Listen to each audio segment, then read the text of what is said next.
एक बार स्वर्गों में देवों के बीच चर्चा हो रही थी कि भारत भूमि एक ऐसी भूमि है जहाँ पर दूध की नदियाँ बहती हैं। संस्कृति, संस्कार। जब चर्चा समाप्त हुई तो वहाँ से एक देव भारत भूमि पर आया भ्रमण करने। तो सबसे पहले उसे गौशाला दिखाई दी। उस देव ने देखा कि एक व्यक्ति वहाँ पर बहुत अच्छी गायों की सेवा कर रहा है, गायों को चारा, भूसा, पानी दे रहा है। देखकर उस देव का मन प्रसन्न हो गया। उस वाले को देखता है तो वह गायों का दूध निकालता।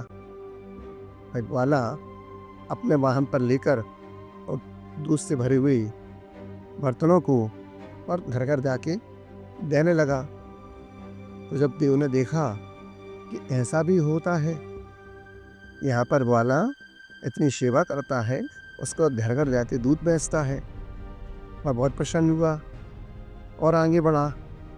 आगे बढ़कर वह देखता है कि वहाँ पर एक बहुत बड़ी लंबी लाइन लगी हुई थी। पूछा, यहाँ पे क्या हो रहा है? बोले, यहाँ पर तो मदिरा पान है, मदिरा मिल रही है। मदिरा यानी शराब। तो वहाँ पर देखता है इतनी लंबी लाइन है, लोग क्रम से जा रहे हैं, पैसा देते हैं, एक बोतल लेते हैं और वापस हो जाते हैं। वहीं पर कुछ लोग पड़े हुए थे, ज़मीन पर लूट रहे थे। उनको अपना कोई शुद्ध बुद्धि थी नहीं, वो अपने आपे में नहीं थे।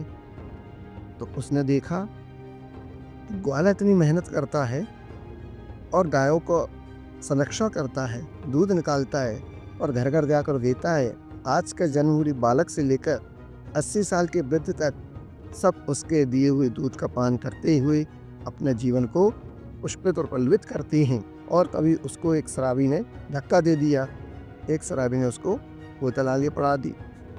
अब बोतल आगे देने पर मदिरा पान देव कैसे करेगा? देश बदल था, लेकिन उसको लगा हमारे कोई साथी मित्र है, लो तुम भी शराब पियो। जब देव के लिए उसने शराब दी पीने के लिए तो देव को क्रोध आ गया। फिर देव ने उसके लिए श्राप दिया कि बुराई की जड़ एक स्थान पर रहेगी, सब लोग यहाँ आकर पियोकर वहीं पड़े रहोगे। लेकिन दूध वाला उसको आशीर्वाद दिया कि तू जहाँ भी जाएगा, जिस घर में भी जाएगा, उस घर के बच्चों को, बूढ़ों को, बड़ों को पुष्पित और पल्लवित करेगा।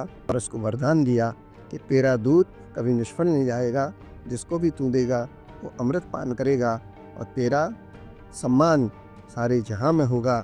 शराबियों के लिए कोई नहीं पूछता, जहां देखो उनको अपमान मिलता रहता है, लोग भगाते हैं, उनको अपने पास नहीं बैठाते हैं, मित्रता नहीं करते हैं। वह हमेशा अकेले में अपने जीवन को गुजारता है, कोई सुख दुख में उसका साथी नहीं बनता।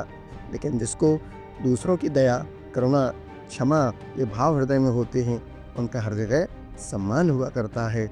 ऐसे ही हमें भी इन शराब आदि व्यसनों से दूर रहना चाहिए, ताकि हम भी अपना जीवन शुद्ध सात्विक रूप से जी सकें।